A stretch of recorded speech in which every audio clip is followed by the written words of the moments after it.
আসসালামু আলাইকুম। আমি সবাইকে স্বাগতম জানাচ্ছি নতুন একটা ঝটপট কেকের রেসিপি দেখার জন্য। আমি এখানে 200 গ্রাম নরম বাটারের সাথে 250 গ্রাম চিনি একটু বিট করে নিয়েছি, যেটা দেখাতে ভুলে গিয়েছিলাম। আর সাথে নিয়ে নিচ্ছি 6টা ডিম। এই 6টা ডিম কিন্তু একসাথে অ্যাড করা যাবে না, দুটো ডিম দিয়ে বিট করে নেবেন, আবার দুটো দিবেন। ঠিক এইভাবে 6টা ডিম আপনারা ধাপে ধাপে অ্যাড করে নেবেন। আমি কেক বানাতে ভীষণ পছন্দ করি, তবে এই কেকটা আমার লাইফে আমি সবচাইতে বেশি বানিয়েছি। আর এটা হচ্ছে জার্মান চিজ কেক। এটা খেতে যেমন মজা, দেখতেও তেমন সুন্দর, আর বানানোও খুবই সহজ। যে কেউ এই কেকটা খুবই ইজিলি, খুবই অল্প সময় বানিয়ে নিতে পারবেন।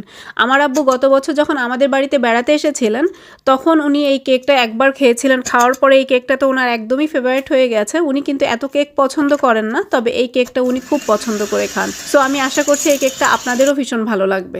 এবার আমি ব্যাটারের মধ্যে অ্যাড করে দিচ্ছি 1 কেজি ক্রিম চিজ।